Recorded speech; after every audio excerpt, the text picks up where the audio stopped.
சொல்லவா? இப்போ எறா கட்லைட் பண்ண போகிறோம். நம்ம எல்லாரும் ஃபிஷ்ஷில் பண்ணியிருப்பீங்க. எறா வந்து வேக வச்சு கொஞ்சம் எறா எடுத்துட்டு அரைச்சிருக்கேன். ஒரு 10 எறா வந்து கட் பண்ணி போட்டிருக்கேன். இதுக்கு தேவையான பொருள் வெங்காயம், குடமிளகா, கொத்தமல்லி, பட்டாணி, பொட்டுக்கடலைத்தூள். இது எல்லாம் பண்ணால் அதை பொரிச்சு எடுத்தோடனே அது செய்ய கிரேவிக்கு தக்காளி, பச்சை மிளகா, கருவேப்பிலை, வெங்காயம், கொத்தமல்லி, குடமிளகா, fresh cream, fresh cream add பண்ணுறதுக்காக, கிரேவிக்காக எல்லாம் நாங்கள் வெட்டி வச்சுருக்கோம். கிரேவி பண்ணுறதுக்கு இந்த கிரேவி வந்து அது நல்லாயிருக்கும் சாதத்துக்கு, தோசைக்கு, எல்லாத்துக்கும். ரிசல்ட்டை காட்டுறேன். இறா ஒரு பவுலில் போட்டிருக்கோம். இப்போ இந்த கடாய் காயட்டோன்னு 1 ஸ்பூன் அளவு எண்ணெய்,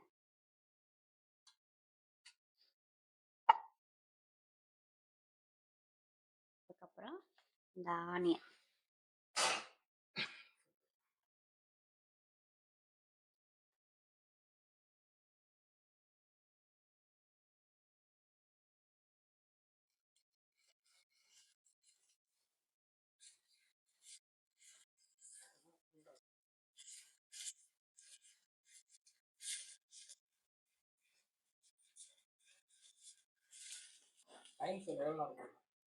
போட்டுட்டே இருக்கேன்.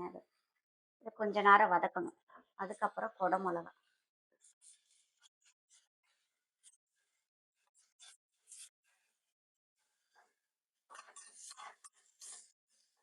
அப்புறம் தேவையான அளவு உப்பு.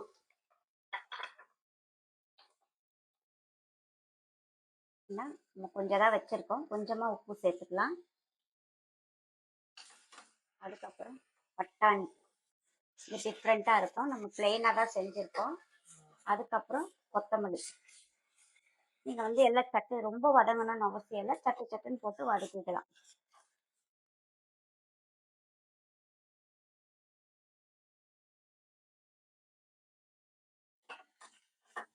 கொஞ்சம் இஞ்சி பூண்டு பேஸ்ட்டு,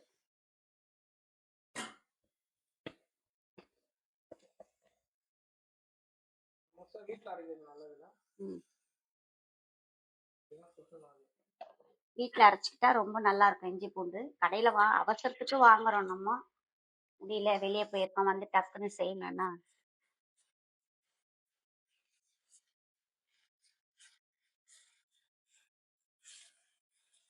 போதும். அடுப்பு ஆஃப் பண்ணிக்கலாம். இப்போ இதை வந்து இதில் சேர்த்துக்கிறோம். இறால எடுத்து போடுறோம். இறா வந்து வேக வச்சிருக்கோம். வேக வச்சு கொஞ்சம் இறா வந்து கட் பண்ணி போட்டிருக்கோம். ஆமா, போட்டிருக்கோம். இப்போ இதை மிக்ஸ் பண்ணணும். ஏன்னா அந்த சூடா இருக்கும், நம்ம கையால மிக்ஸ் பண்ண முடியாது. அதனால வந்து நம்ம கரண்டி வச்சு மிக்ஸ் பண்ணிக்கலாம். கொஞ்சம் மஞ்சத்தூள் ஆட் பண்ணிக்கலாம்.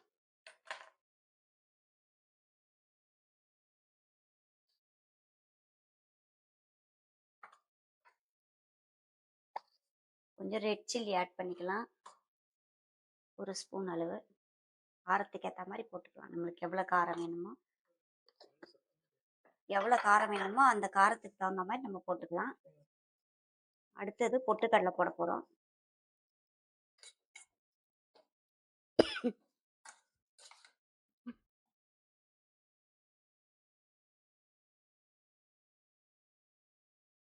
மூணு ஸ்பூன் அளவு பொட்டுக்கடலை பவுடர் போட்டிருக்கோம்.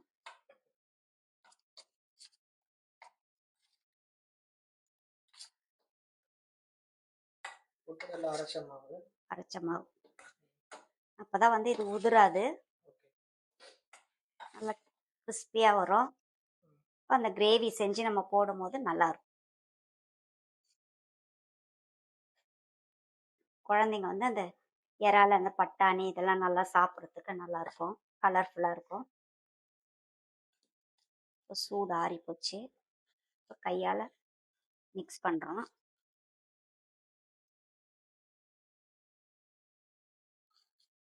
கட்லெட்டோட செய்யற அளவுக்கு அந்த கன்சிஸ்டன்சி வரணும். நம்ம உருண்டை பிடிச்சி உருண்டை பிடிக்கிற இது வரணும். இப்போ இதை ஒரு பிளேட்ல வச்சுப்போம்.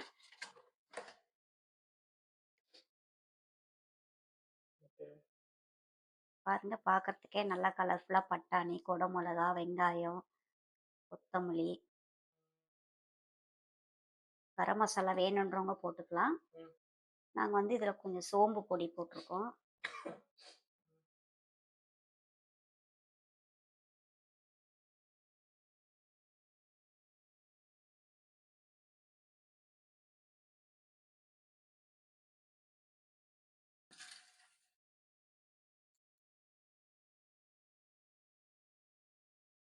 இப்போ எண்ணெய் சூடாயிடுச்சு. இதில் 2 கருவேப்பிலை போடுறோம்.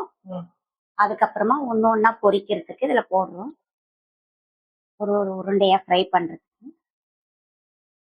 4 போட்டிருக்கோம். இந்த சைடு வந்து கிரேவிக்கு ரெடி பண்ணால் 2 சோம்பு போடுறோம்.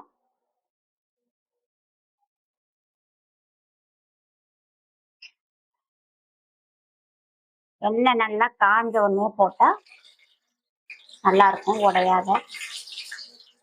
கொஞ்சம் சிம்மில் வச்சுக்கலாம். இப்போ இதில் ஆனியன் போடுறோம், கருவேப்பிலை,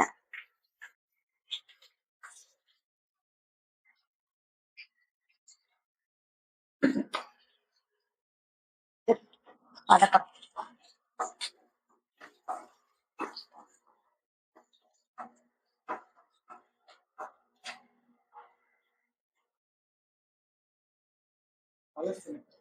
கோல்டன் கலர்ல வரணும். பாருங்க, வந்து இது நல்லா வந்து இன்னும் கொஞ்சம் பொட்டுக்கடலை வேணுனாலும் போட்டுக்கலாம், இல்ல அரிசி மாவும் போட்டுக்கலாம். இது எது வேணும், உங்க விருப்பம் உங்களுக்கு. பொட்டுக்கடலை எதுக்கு போடணும், பிள்ளைங்களுக்கு கொஞ்சம் நல்லா சத்தா இருக்கும். பிள்ளைங்க பார்க்கறதுக்கு சாப்பிடுவாங்க, அது நல்லா மனமா இருக்கும் பொட்டுக்கடலை. அதனால நீங்க வந்து உங்க விருப்பம் தான். பிரெட்டு கூட பிரெட்டு தூள் கூட போட்டுக்கலாம், பிரெட் கம்ஸ் போட்டுக்கலாம். பாருங்க, இந்த கலர் வரணும், கோல்டன் கலர்ல வரணும்.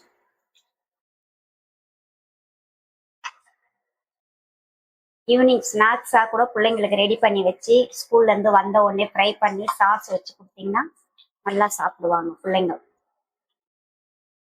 நம்ம வந்து சில பிள்ளைங்க வந்து எறான்னா மோஸ்ட்லி சாப்பிடுவாங்க பிள்ளைங்க. இந்த மாதிரி ஒரு டிஃப்ரெண்டா பண்ணி கொடுக்கலாம். அதே மாதிரி இந்த எறாவை அரைச்சிட்டு சப்பாத்தி மாவு ரெடி பண்ணி அதுல ஸ்டஃப் பண்ணி கொடுத்தா கூட சாப்பிடுவாங்க பிள்ளைங்க. இப்போ இதுல தக்காளி போடுறோம், கொடை மிளகா போட்டிருக்கோம். இது நல்லா வதங்கணும். இது வதங்கிறதுக்காட்டியும் நம்ம அடுத்த இது போட்டு பொரிச்சு எடுத்துக்கலாம்.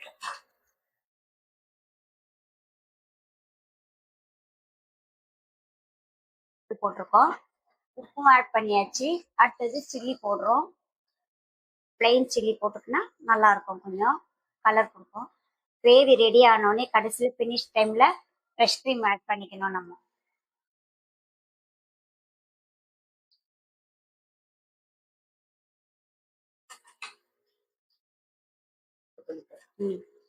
இப்போ இந்த கிரேவிக்கு உப்பு போட்டிருக்கோம். அடுத்தது கொஞ்சம் மஞ்சள் போடுறோம்.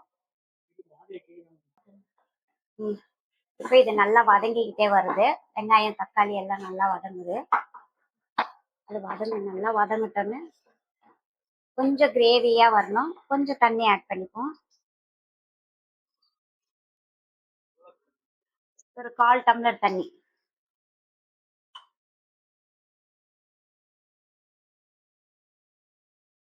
இப்ப ரெடி ஆயினே வருது.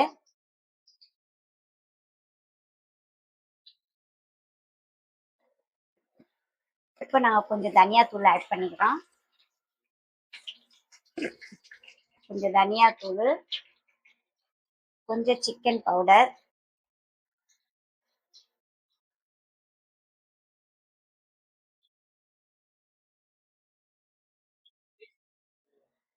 அதான் ஒரு டேபிள் ஸ்பூன். இது எங்களுக்கு வந்து இப்படி போட்டு எங்களுக்கு பழகிடுச்சு எங்களுக்கு. அதனால வந்து எங்களுக்கு நீங்க வந்து ஒரு டேபிள் ஸ்பூன் போட்டுக்கோங்க. உங்களுக்கு காரம் எவ்வளவு வேணுமோ, கொஞ்சம் காரம் சாப்பிட்றவங்க கொஞ்சம் இதுவா போட்டுக்கலாம். காரம் வேணான்றவங்க காரம் கம்மி பண்ணிக்கலாம்.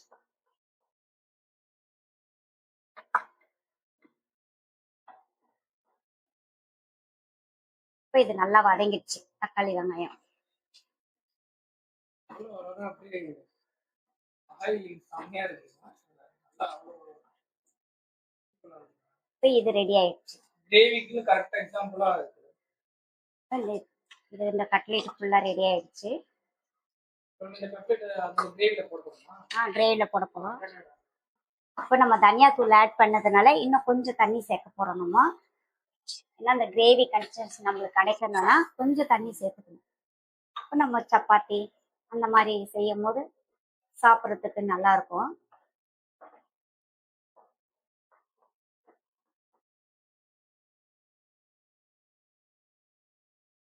ஆயில் கொஞ்சம் ஆயில் ஊற்றணும்.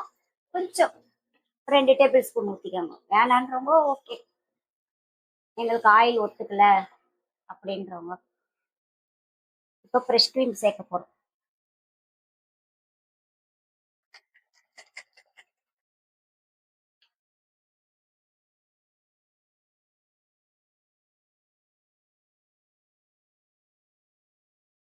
சரிங்களா? இந்த கிரேவி வந்து ரொம்ப அல்டிமேட்டாக இருக்கும்.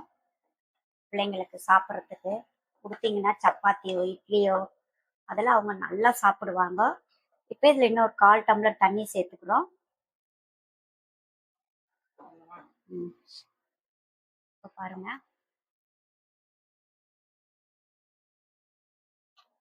இப்போ இதில் இதை போட்டுக்கிறோம்.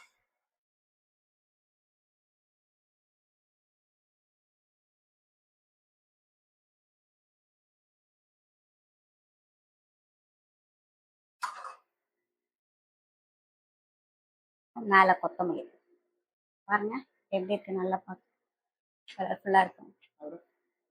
A few moments later.